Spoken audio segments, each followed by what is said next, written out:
Hey Fit fam, this is Tater Great from Fit Sanity. Today's show is sponsored by F&A Distribution, your local laser, steel, and cut crew. Need custom brackets, plates, or gym signage? They'll cut it, label it, and have it ready to bolt on. Just visit fnadistribution.com and tell them Fit Insanity sent you. Yeah.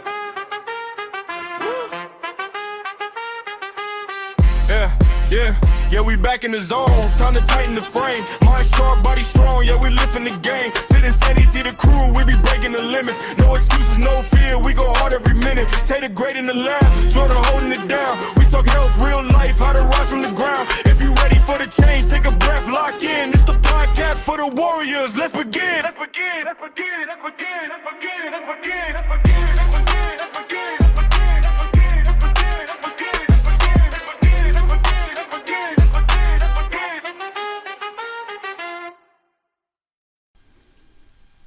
And welcome back. What's good, everybody? Welcome back to another episode of Fit Insanity, where fitness meets real life and healing meets honesty. I'm your host, Tater Great. Right next to me is the man that walks sideways through doors. Hey, yo, what it do, folks? It's your boy Jordan, a.k.a. Alpha, a.k.a. once again, want to walk sideways through doors. All right, so today we have a little bit of a deeper episode. We're talking about something that a lot of people feel it's a little deeper, but it's necessary. A lot of people feel it, but they don't necessarily have the words for it. So we got how things went in the past, sometime even childhood, and they still show up in our bodies and relationships and our behavior as adults. And today we're also joined by Bernard, a longtime trainer, family man, streamer, and somebody who definitely understands the connection between mental health and fitness and healing. Welcome to the show, Bernard. What is going on? How y'all doing, man? I'm glad to be here. Glad to be here with y'all and, sharing some knowledge, soaking some things in. And, let's get crazy with it. Well, let's go then. Hey, Bernard, so, is Bernard's voice deeper than mine? I feel like I'm sitting between two Barry Whites at this point. It is what it is at the point. You sound like Barry White. He sound like Barry White with a bit of a zero type of feel to it. So it is what it is at this point, bro. Look, man, like I said, man, when I'm in a quiet space, I have to talk deep and I have to talk low because I'm scared to project my voice. I'm sorry, but I'm not sorry, but I'm sorry. This man should do children's books. I do children's books. Oh, do for real? Yeah. Give us a riddle right now. A riddle is book. crazy. No, man, you give can't. us a bar. No, a bar is wild. I read off the prompt. I read off the prompt or whatever, and they give me money. Oh, yeah. Okay. That's kind of how that goes. That works. I do infomercials. Okay. I do certain commercials. Like I did one for Ledexa, a Ledexa commercial. I don't know. Y'all don't like look at live TV anymore. Like everybody's streaming and stuff like that. But it was probably on Hulu. I'm not necessarily sure. But I did a voiceover for Ledexa and children's books and stuff like that too. Yeah, I do it all. That's pretty dope. That's what's up. That's pretty sweet. All right, so the title of the episode, what we're going to go with today, is called The Body Keeps Score. So with the body keeping score, it sounds like what it is, but it's probably a little bit deeper than what you guys think. Just based on the segment, Jordan, what do you think this the body keeps score? What do you think this means? If I get my honest opinion on it, I mean, honestly, especially if you're not taking that rest and you keep pushing your body is taking and told like, okay, you ain't listening to me. I'm telling you to stop. Eventually, your body's gonna be like, you know what? I'm just gonna reject every workout you do. I'm gonna make you feel shitty about your workout. That's how I look at it as far as body keeping score, because it knows like, hey, tell you to stop. You tell me about that extra rep. I'm gonna show you what extra rep looks like in a little bit. I got you. What about you, Bernard? What do you think? To piggyback off of Jordan, I feel like in life. It doesn't matter what it is, you know. There are going to be, you know, your negatives, positives, all the other good stuff. Either way it goes, depending on how negative or how positive something is with your body, you're going to have a lot of battle scars. And I feel like when it comes to keeping scores, there are certain big tally marks that's on the body, small tally marks on the body. Either way it goes, as your time progresses on this earth, you're going to deal with a lot of things that's going to provide those scars for you. And as I stated before, they could be good or they could be bad. But either way it goes, as time progresses, those scars are going to show. Right. I like that. The part that we're going to come back to, what you said, is it could be good and could be bad. Because you see those scars. Sometimes we take those scars as like, scars are bad. They're ugly. But sometimes those same scars will lead us to the next level, right? Right. So some of where this inspiration came from. So there's a book. I did a little bit of research. There's a book called The Body Keeps Score, actually. It's written by a psychiatrist, Dr. Bessel van der Kolk. And it's a pretty good book. It kind of takes it all the way back. So the idea about it is that you don't just have trauma, right? The trauma goes with you, like in your memories, your nervous systems, your muscles, your stress, even your immune system. The trauma goes with you wherever you are. So it's like your body, it don't forget, and it remembers what not to forget. I think that's when sometimes, I don't know if you guys have ever been in a situation to where it's just like almost your spidey senses was tingling, if that makes sense. Yeah. And you're like, something's not right. You know what I mean? Yeah, like you kind of like cower away from it. You know what I mean? It's just like you already know the situation. Like you see the red flag and you don't really want to go back that way. And somebody's like, "What's wrong with you?" And you're just like, I got the ick. Well, I guess what most people say, they got the ick. The ick. Yeah. Ugh, I don't even like saying that. I don't word like saying it either. But it's definitely a common. Well, no, I don't even think it's that common anymore. You know, all these kids nowadays, they 6, 7. Yeah, they got everything, all the lingo out of the book, and it reminds me back of when I was a kid, and I would say all that crazy crap, and my mom would look at me funny. Now I'm looking at all these other kids funny, and Are we having a trauma issue right now? Look, dog, I should be having a trauma issue because I have a 14-year-old at the house. And oh my God. Yeah. No, that's a trauma within itself. Like, and it low key gives me PTSD, and I don't like it. I love him though. I love my son to death, but God dang, it's crazy. It's crazy. So from what we learn, what we learn about trauma is, trauma doesn't have to be one thing, right? It could be chronic stress, emotional neglect, bullying, verbal abuse, physical abuse, and feeling unsafe for long periods of time. I can relate, and it's happened on a podcast too, but can you guys even think of that? Like, think about a time where someone said something to you. I know I've definitely had people say things to me at some point that kind of fueled me and got me to the next level. But do you feel like you've ever been in that point to where someone says something to you, whether it's either maybe bullying, maybe a little stress, maybe some verbal abuse, where where did it take you, good or bad? Like, you can get started. You sure? I mean, like I said, you are the guest, so the guest goes first. You want me to go yeah, first? Come on. All right, well, cool. All right, well, all right, so speaking of my kid, so I mean, I hate to be that guy, but this is primarily about race. It is. So I'm black and Japanese, right? My kid is black, white, and Japanese. Okay? So I have primary custody of my son, right? So a majority of his life has been with me. Right. During his time in elementary school, right? And this is when I actually found out that kids were ruthless as shit.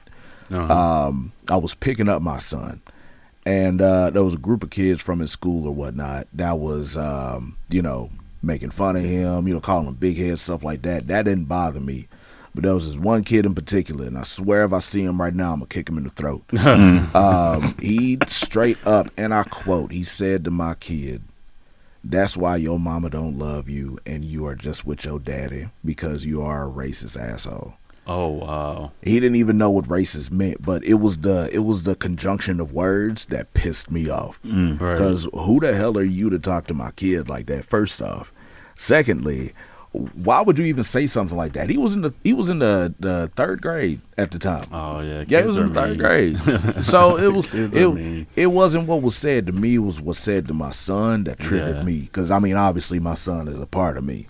So that was what triggered me. It was all bad. And when I tell you, I had a stern talking to that staff, because if they weren't going to do anything about it, I was going to do something, and it's not going to be pretty. Right. So yeah, that's my experience, from certain things like that. Do you feel like words like that are gonna stick with your son later? Like, yeah, it does to this day. It does to this day. It does to this day. So like, I have to, when it comes to my son, I have to remind him that he is worth everything. He's worth all the positivity that's happening to him. He's worth existing on this earth right now. I tell him every day that I love him, and that he is the light of my life on the real. And just reminding him of certain things like that, it actually brings some light upon himself. So it's just certain things like that. It's to remind him that I appreciate his existence. I guess is what I'm trying to say. So yeah, that's it, but it still bothers him to this day though. So I mean, keep reminding him. It'll get to the point where he actually feels as if he's a positive aspect in this world. And I'll keep reminding him until it clicks. Okay, that makes sense. What about you, Jordan?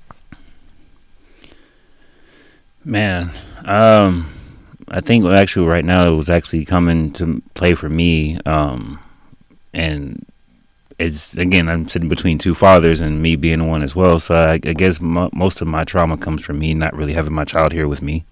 Right. He's 8 years old, and I missed a lot of his life. Seeing dads with their sons and or daughters. You know what I mean? It's like I get jealous, I get envious, man, and it's like, I wish I could take them to go get ice cream, take them out to, go get new pair of shoes, or even take them to, play games, something, you know what I mean? And so, right. and I trying to get so upset at my ex about it, but it's like, I don't know. There's some people don't know what they really do to certain people and how it plays on their life, you know what I mean? And especially not to be in your way in another state. Right. And it's, and it, again, it plays a part on me. It plays a big time part. And so I'm in the gym first and the entire time is that. Right. And sometimes, like even today, it was like that. And I ended up hurting myself. I don't know. I had to walk out from I was doing triceps. I know you were showing me a different variation. I ended up hurting my arm. I was just so upset. Yeah. So it definitely does weigh on me. So if anything, that's pretty much where it falls for me. Yeah.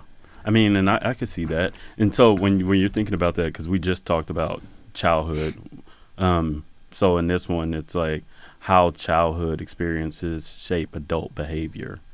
So, which I think, I don't know, off the top of your head, can you think of something where you say, this happened to me as a child and I still act like this as an adult?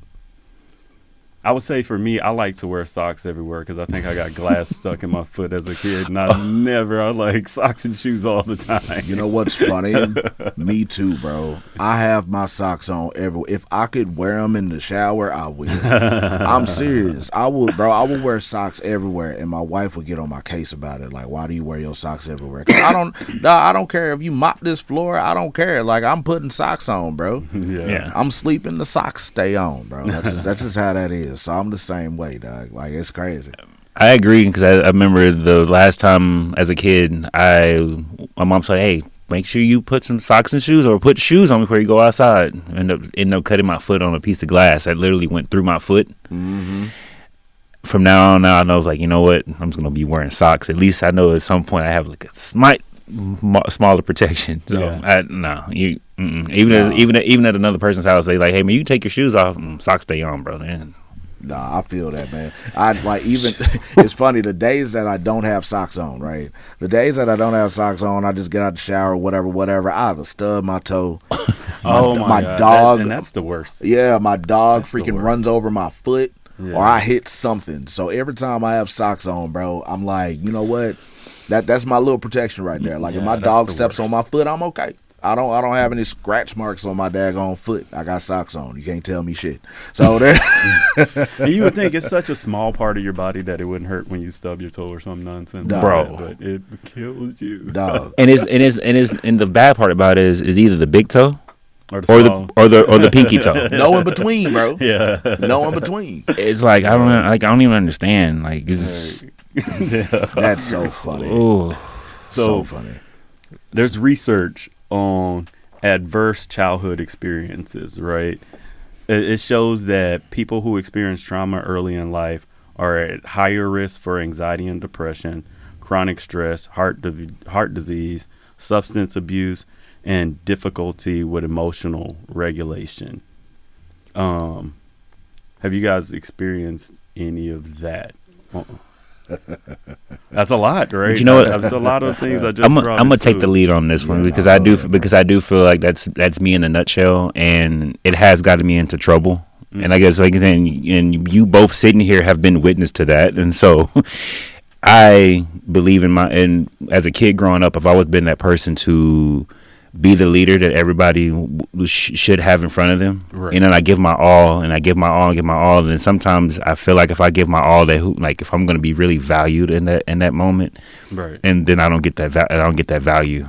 I'm just stuck out like with my hands out like damn, you know what I mean? Mm-hmm. And so for me even today is like I try to do everything I can. You see me go from the PT desk up to the front desk to help out, or you know, and I'm always that person to do it, and it's kind of feels good at this point now because you guys have seen me do it, and you guys know, hey man, Jordan is doing his deal.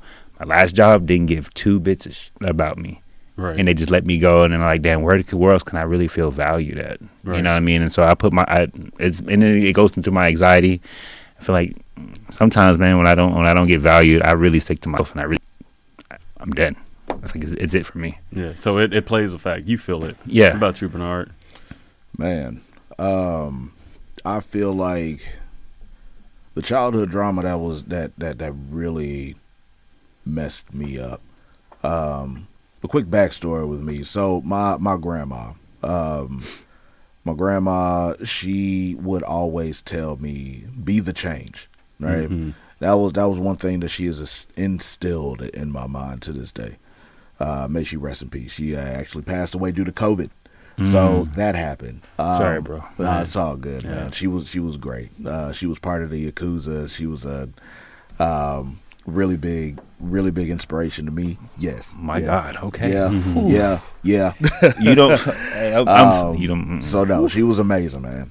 But no, she always told me to be the change. And the thing that actually made it was a negative impact in my childhood life was my dad being the asshole that he is. Like he would make fun of my mom. He would he was really abusive with substances, and stuff would mysteriously leave the house when we knew it was him, and certain things like that it triggered me like crazy. I told myself that I would never be like him. I'd never be like him.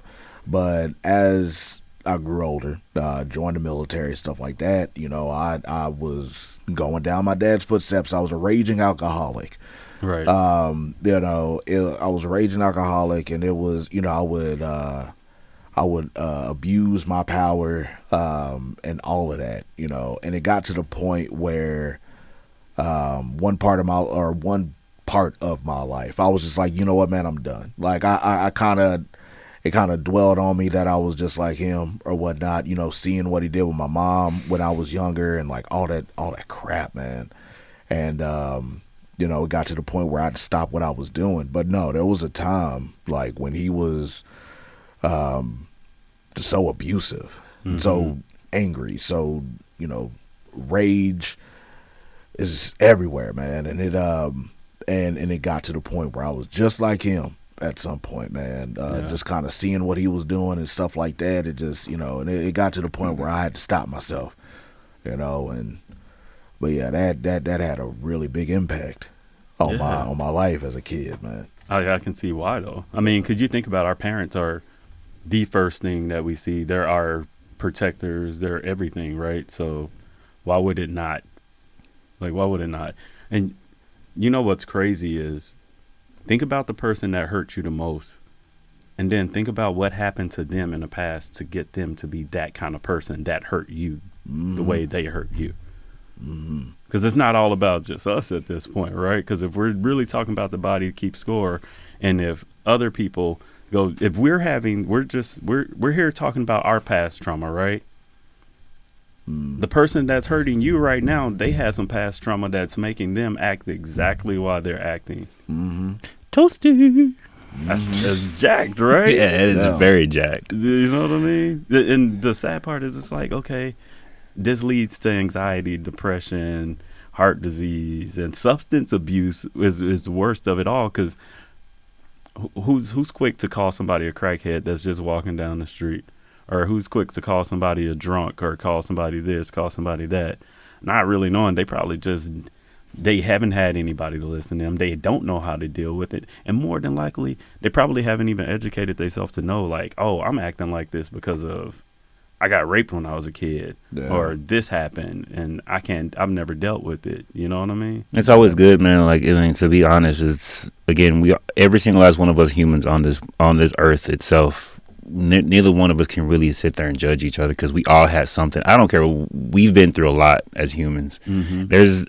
I really, my biggest thing is like, oh, I'm more successful than you. Okay, but how'd you get there? Right. Trials and tribulations, dude. You just didn't wake up one morning and be like, oh, you know, unless your parents were fed, you know, with a spoon. But then again, how did they get there? Trial by fire. So my thing about it is like, we are literally. That's why I kind of bring it back to the whole little bit of the racist deal, and I say this and I let it go because I don't want our podcast to be like that. But it doesn't matter if we're black, blue, white, orange.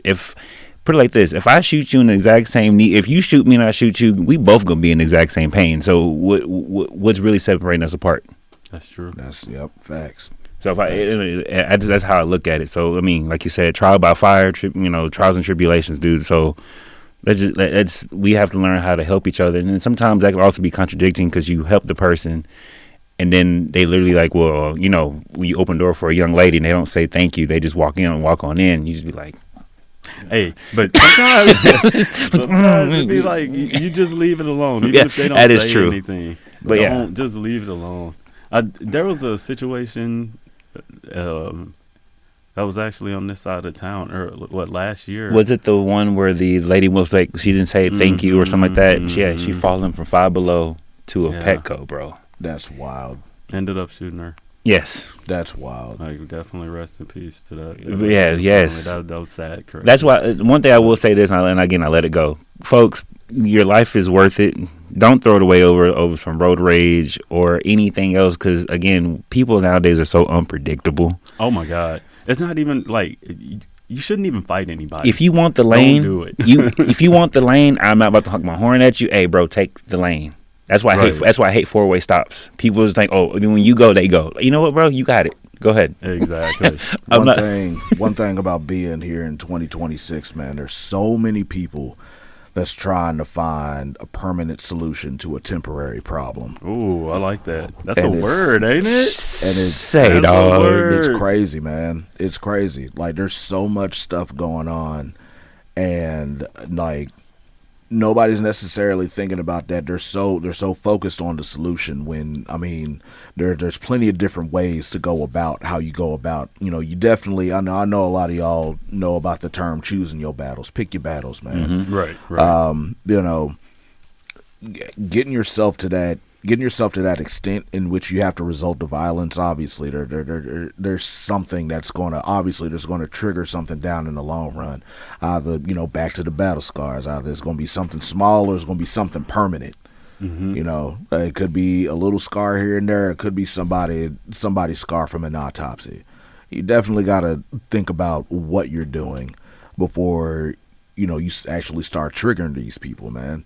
That's basically what it is, That's crazy. Better have that equalizer deal. Like, Oh my goodness. I'm telling you. So it's showing, like, major studies from major ACE studies show found like a strong link between childhood trauma and adult health outcomes. So it's sad that, like, as a child, and it's crazy, the people around you as a child, you're like literally setting a kid up for failure by abusing them.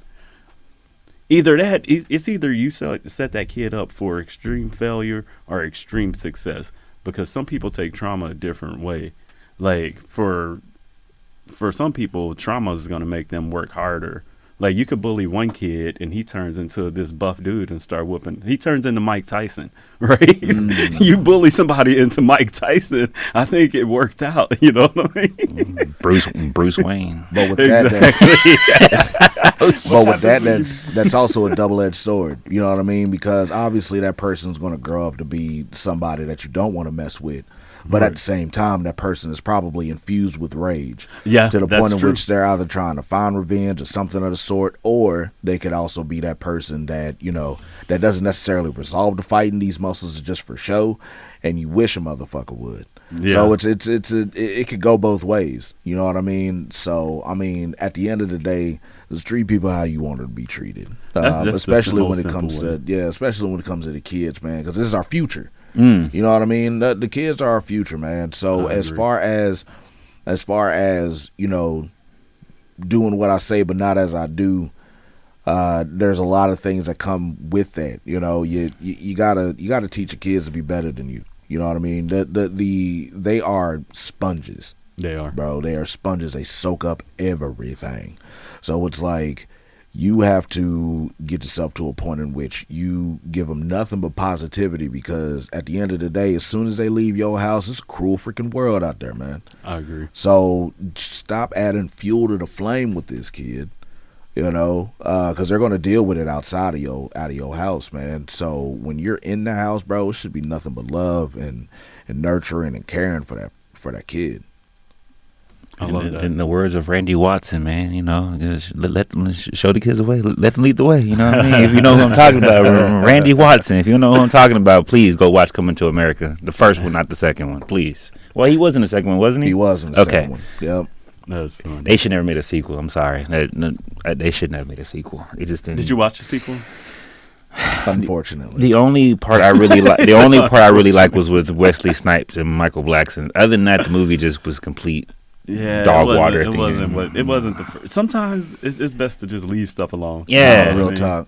It's best to just leave. Like, even when, okay, so talking about the Fit Sanity part of it, but even with when I thought they made the Top Gun Maverick, I literally thought that was gonna sink. Actually, it was pretty good, to be Yeah, honest. no, I watched that. That was actually decent. That was actually really good. It made sense. It'd be decent when it makes sense. Yeah. Like, when they start doing shit that don't make sense. Yeah. That's when it's just like, come on. Like Fast and the Furious. Like, come on.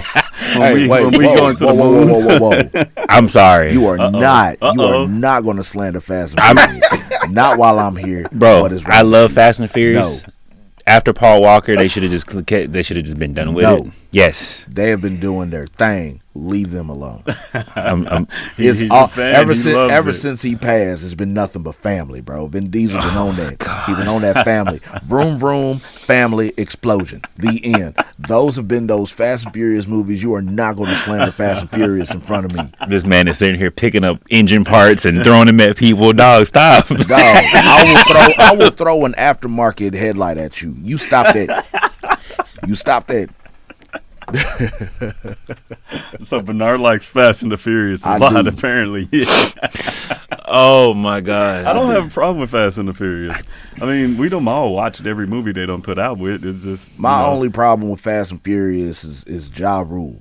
Ja Rule was the most pointless freaking Ja Rule and Bow Wow, bro. Those two were like the worst reasons as to why they were in the movie. I know, and it boggles my mind because Ja Rule, right? This What song, Fast and the bitch. Furious was he? He The was on first the one. first He was one. in the first Oh, one. was he? The first one. He was on the first one. The he thing was. that tripped me out, he had a track in the movie, Like, Yeah. he was all over tour talking about, go watch my movie, it's murder. Like, he was going in talking about that daggone movie. Not only was he in one scene, not only did he lose that scene, right? He also got dropped the N-bomb on the movie. And on top of all that, you never seen him again after that. Like, freaking, bro, what kind of promo is that? What kind of promo is that? I'm sorry. I can't stand. He was promised a girl if you win, and then didn't get none of them. Didn't get none of them. No, Monica. Like, I'm sorry. I didn't mean the trail ride right there. But nah, man, fuck Ja Rule. I'm sorry. But then again, they look at it too. If you look at the other two that actually really made the movies too, you know, Luda and Tyrese, the only other two, I guess you would say hip hop and R&B artists that actually went straight through with the movies. My thing is, I hate the fact that they made Tyrese so, like, they made him the comic, right? But they also made him so airheaded it ain't even funny. Yeah. You know, I didn't like that. I didn't like that either. But you know, but he made the movies funny. Yeah, he did, and he survived all the way up to this point. Yeah, because usually, never mind. Let me stop. Yeah, he survived. With the Ja Rule thing, it's like what 50 Cent them kind of took care of anything Ja Rule that you had. Yeah, no, Ja Rule's done, bro. Ja Rule's done, and he also ended himself his own grave with the Fire Festival too. So you know, I'm cool on that. That's enough childhood trauma for me. I'm good. Imagine the trauma that guy got to go through when you buy. Apparently, what was that thing where they say 50 Cent bought all the tickets to the first few rows of his show? Yes, and there was nothing. There was nobody in them seats. Nobody in them seats. That's trauma. But the thing is, that's adult trauma. Well, the thing is, you can either, there's one or two ways you can deal with trauma, right? You can either soak that in and retaliate, or soak that in and make it seem like you're okay, but you're not okay. And that's what Ja Rule did. He made it seem like it was. He made it seem that it was okay. He was cool. He was up there, joking with 50 Cent, stuff like that. But deep down, man, I know that shit hurt. I know it hurt. Probably more than likely. You know what I mean? If it was me, if I was an artist, if I was, and I know you were talking about being recognized and stuff like that. If I was in a status in which I was recognized, I had, really, really big hits, number ones on billboards and stuff like that, and then turned around and got ridiculed like that. Oh, that would have messed me up. That would have messed me up entirely. Because he was that guy at one point. Yeah. But at the same time, he did some messed up stuff too. So I get karma. Karma is my best friend. So it's like, I feel like that he got his just desserts.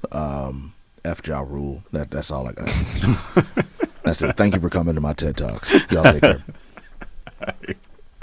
So I guess we were explaining why people have mental trauma, right? This is a trauma. Ja Rule gives me trauma. This is a trauma episode.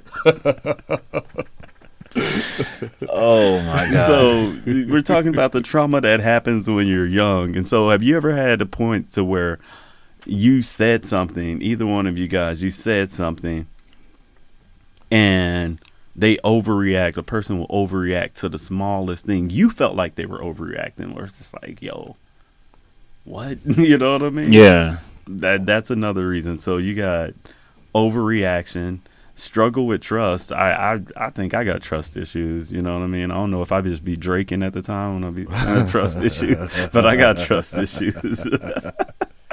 And then, you stay in survival mode even when you're safe. You know what I mean?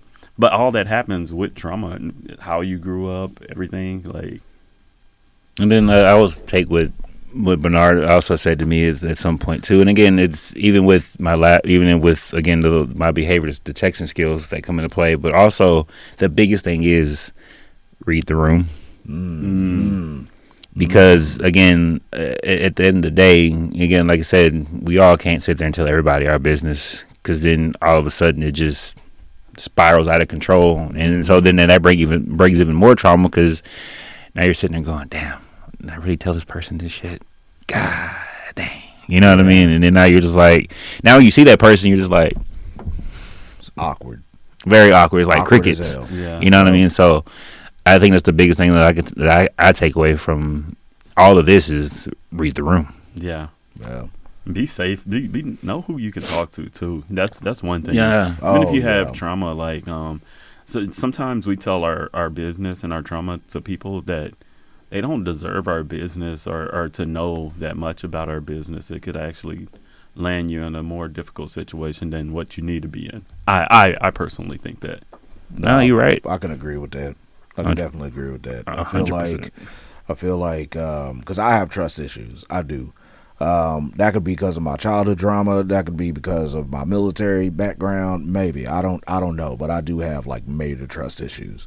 So like, I mean, shoot, I can't even draw blood or whatnot without knowing some accolades from the person that has the needle. That's how my trust issues are. You gotta have some accolades before you decide to poke me, because if you pop a vessel, let's not talk about popping blood vessels, dog. if you pop a vessel, I'm fighting. I don't care. I don't like needles as it is. BioLife, Did you just have that? BioLife, I'm suing you at some point. Nah, Jordan did. Yeah, Bro, that's what I was gonna say. I literally went to BioLife thinking, you know what? I do hope just being a human, you know what? I can give back to somebody else, hoping that'll be the situation.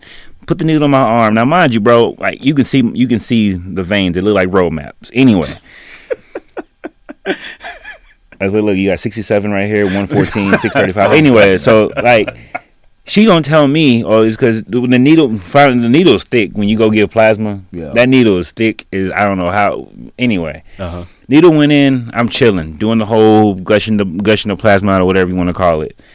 All of a sudden, the needle slips out. Mm-hmm. It's that mind-numbing, searing pain that I can feel. I'm trying not to go back and be like, medic. I'm sitting there and go, nurse, Mm-hmm. getting louder. She looks over at me and goes, okay, and starts talking to the other nurse, and just like I'm sitting there, there's literally blood coming out. I would have walked out.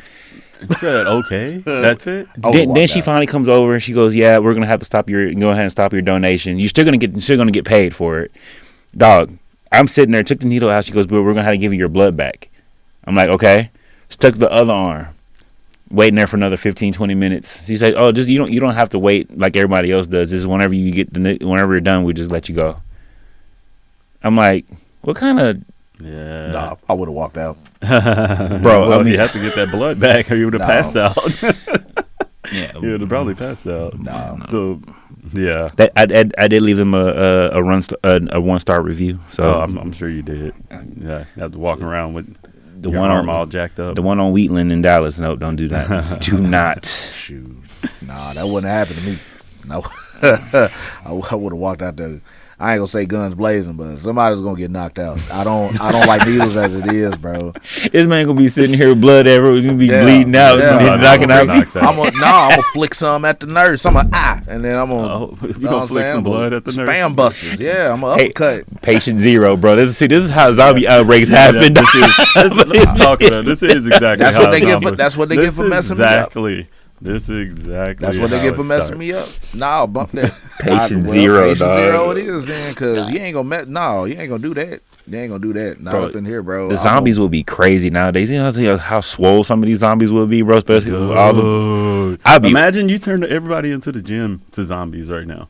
Ooh, you got some that are sprinters. They got that speed, like. Okay, hold on. Okay, I think we talked about, but what type of zombie? Dead, man. They got to be Walking Dead zombies. But see, if we're talking about zombies, okay, hold on. If we're talking about zombies, we should know zombies how we should know them. Growing up, they're dumb, they're mindless. They're not gonna sit there and claw at you, because now they don't make these zombies. They can climb walls, they can sprint. You seen Zombieland? Yeah. You see how they're like, oh, they had the T-800. You know, it's the apex predator. I don't even think zombies are like that, bro. I think they're just. Well, we won't know. I mean, I hope we never find out. If we ever had anybody at the gym turn into zombies right now, they probably gonna be big as hell. But you know damn well none of these cats do cardio. So they just gonna be big muscles. They gonna be That's slow the more running. realistic thing. Yeah, That's the more they're gonna be realistic big for thing. nothing. They're gonna be running around and trying to get brains or whatnot. They ain't gonna run. They don't run. They don't run now. They don't. Now That's true. And all of a sudden you can run now. Yeah, all of a sudden you can run. Nah, And bump you that. fast. No, be real. Be real. Now they grab you. I don't know what to say about you. Oh yeah, they grab you, it's a wrap. If they grab you, that's your fault. That's all you, bro. They got close enough. They got close enough to grab your ass. That's you, bro. You know what I'm saying? You know damn well they don't run, dog. That's facts, though. So how do we get to? We were talking from here.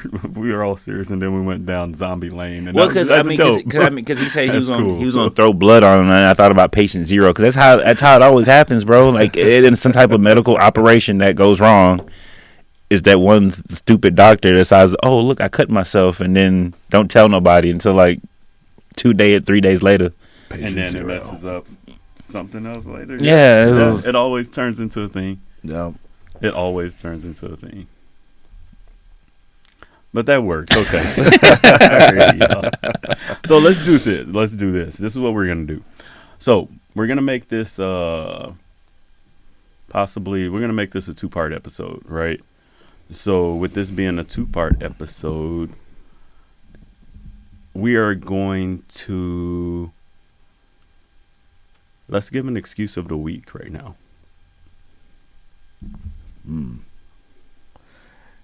Dang, don't look at me. I didn't think this through. I didn't do my homework. I'm not gonna lie to you. An excuse of the week. I know y'all had a really good one last week. It was actually really good. I guess What have y'all heard from y'all clients? Do what? What have y'all heard from y'all clients? I honestly feel like the one of the big ones that I've heard was that it's not necessarily an excuse, but it's like when they perform an exercise, they feel it in the wrong muscle group. But like it's, but they're doing it wrong. Right. I feel like that's the main one that I feel, and it's a really big excuse. And actually there was one client that got to the point where she didn't want to do the exercise anymore. And, as I was explaining that to that person how to physically do the exercise, they still were just like, nope, I don't want to do it. Because they stated that it hurt somewhere else that it wasn't even supposed to be triggering. I guess that's the biggest one that I've heard. But it's just like, you have somebody skilled in front of you trying to tell you what to do. If you don't have the mindset to actually change what you got going on, then you're just going to be sitting there up shit's creek. You have somebody that is not only talented at what they do, they're highly educated to instruct how to perform exercises the right way. So if you just don't listen to them and state that you're not going to do it, that's fine if you want to. But at the end of the day, you're not going to reach what you're going to reach having that mindset like that. So my advice to that is this: like, if you are, you know what? Let me be real quick. If you are paying somebody an X amount of money that you're either having issues gathering, or there is how to come up with that money, but you decided to invest in yourself anyway, make sure that you're listening to the person that you're also investing in. That's my big take on that. There's a lot of folks that I see that waste money, and at the same time waste time, which is pretty priceless, right? Being in the status that I'm at, you look at time a little bit differently. And the last thing that I would like to do is waste that on somebody that's ungrateful, especially when it comes to me giving out the knowledge that I preach to these people and they don't want to do it. So utilize the time wisely, utilize your money correctly, and listen to the people that know what the hell they're talking about. I agree. Good. What excuse have I heard this week? My excuse of the week. I know my client literally said that, she always asks, can you remind me why I did this? I have to constantly remind her, but like she knows why, but it's like, like you said, when I'm putting you through a workout, you like, do I really want to get fit? Do I really want to do this? Because it's so hard. Like, why does workouts have to be this way? And so that's the excuse I always hear from her, but it's always in a good banter. But she does give me excuses to a certain degree. That's the one she uses the most. But she still why? Yeah, it's just the why. Like, why did I? Why am I doing this? Like, why am I torturing myself? Right. No, I've heard that recently. I heard, why do we always have to do hard stuff? I'd just be fine with just regular lifts. No, you won't. We're doing this hard stuff. The hard stuff is what gets you there. I mean, sometimes the hardest things are the ones that it don't feel good at first, but then eventually it's all you want to do. You know what I mean? The hard stuff becomes easier as repetition continues. Exactly. It's gonna feel like crap at first, but once you get down to it and you're actually executing what you need to execute, it gets easier after that. And a lot of folks don't understand that. You know, it's the main thing with training in a general sense is that you're not desperately, but you're expeditiously changing the mindset. I said what I said. No, it's not that. It's not that. It's not that. You're good. No, I'm serious. Yeah, no, you're changing the mindset of someone. You know what I mean? Based off of what they previously did. You know, obviously what they previously did wasn't working. So you got to do what you got to do to change that mindset and make sure that everything is done correct. And like you said, it's gonna suck, but you also got to choose your heart too. Like, do you want to continue to do what you previously did and continue to be that person that you don't respect, or would you like to do these hard ass workouts and get yourself to a point where you actually start liking yourself, appreciating yourself more because you worked hard for that? That's choose your hard, man. I guess when I get again what I was getting at, and I like what you said, because we as we go through go through our trainings, we look at certain words, like the whole the word hinge, using specific words to explain certain stuff. Okay, so let me ask you this: when you're asking your client to do a certain exercise that's on the floor that involves them putting their knees and hands on the floor, how do you normally would tell someone like how to actually do or get down? Because I know that this sounds so bad. Like, how I do it? Yeah, because I find myself finding it almost being seductive. Hey, get on all fours. That's what I say. Like, you know what I mean? It's That's like what I say. It's just if you say it simple and concise, it won't be, because like I'll tell my clients, hey, on your back. You know what I mean? Yeah. On your face, just on your back, on your face. Or I say on all fours because I mean, I try and break it down to a term in which they know of. You know what I mean? Don't say like, getting doggy. Yeah, I don't. Yeah, you don't say that. That's crossing the line. You know what I'm saying? So you'll be at HR pretty soon. Or like you gotta make it. Me on a personal note, I used to say on all fours, and I also try and make it funny because cha-cha slide. Hands on your knees, hands on. So I be like hands and knees, hands and knees. I say certain things like that. Hands and knees. I normally just say certain things like that to make it funny, and then I try and do a little beat bop with it, and they laugh at it and stuff like that.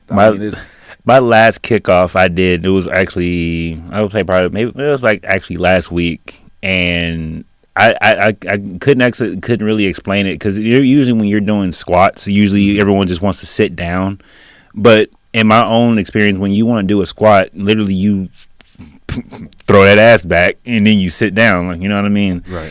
And that's why I explained it, and she looked at me and she goes, "What do you mean?" I said, "Don't play."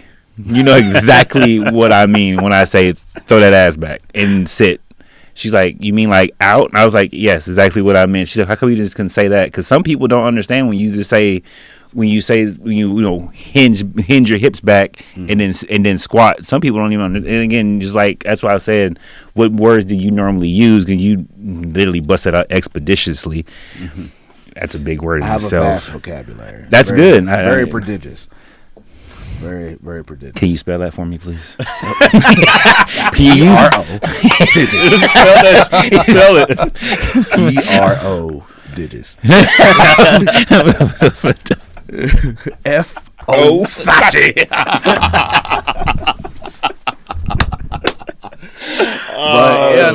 But also that, I mean, having terms like that also goes with, like you said before, reading the room, right? Mm-hmm. When you have a connection with a client or whatnot, obviously you could say certain things that you could get away with because of the fact that y'all have that connection, right? Mm-hmm. You can't say certain things like that to somebody's first session. You know what I'm saying? Right. Like, so it's like once you build that connection, like y'all are homies, bro. You just trying to make them better.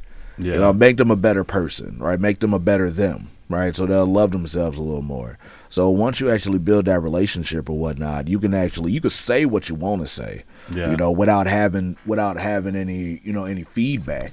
You just gotta build that relationship first. That's how that goes. It's just like a friendship. It's just like we work together, right? And then it got to a point where you started being real with me, I started being real right back, and then it got to the point where we kind of established that. You too, Harold. Yep. Like we've established that connection in which I could talk to them about some things. You know what I mean? Yeah. Like we all got trust issues. So the fact that you can talk to me about certain things like that and don't feel remorse about it, that's telling.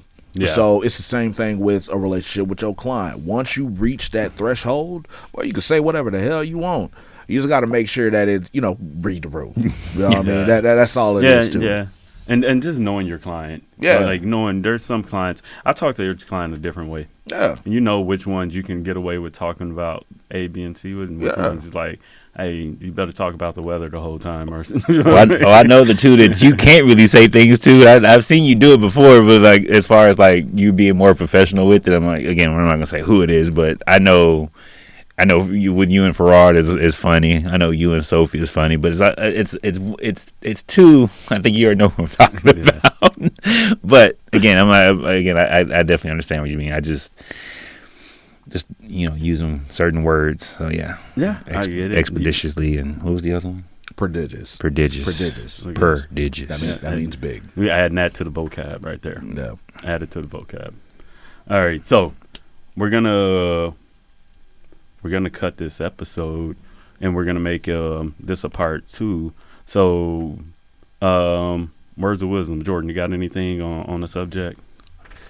Words of wisdom. I guess I'll continue to say what I normally say, and again, I believe you guys heard it straight from Bernard himself. Be the change. You know, I mean, if you're stuck in a certain route or stuck in a certain position, change it. I like that. How you gonna take mine, man? I'm sorry, bro. That's what my granny said, man. That's my grandma. No, I'm just playing. I'm messing with you. Change starts with It's a you. good quote. It's a very good quote. Like I said, that's something that I hold near and dear to the heart. Is be the change. Words of encouragement. It's a lot. So I guess what I could state, out of everything that we talked about today, the main thing, and I said it already, but I'm gonna say it again. Just treat others how you want to be treated. We got a lot of negative things going on in the world right now. We have a lot of negative aspects. We have a lot of people leaving this earth for pretty much no reason. As the days change, as the seasons change, as friends change to that aspect. At the end of the day, still leave your house or talk to whoever you want to on the phone or whatever. Treat those people how you want to be treated, because when it all comes down to it, I know there's a lot of people that don't like getting talked to negatively, so why would you do that to somebody else? So just treat others how you want to be treated. That's all I got with that. I agree. And as far as myself, people are not just broken. More than likely, their nervous system is just used to them and their trauma, and it's going to react to their trauma. So please don't just look at people as broken and judge them as broken. Honestly, you got to have some grace. Think about what you went through. Think about how negative you react to certain things. Just because you react good to one thing and someone else reacts bad to something else doesn't make you better than them. We're all human. Until next time, stay fit, stay sane, stay focused.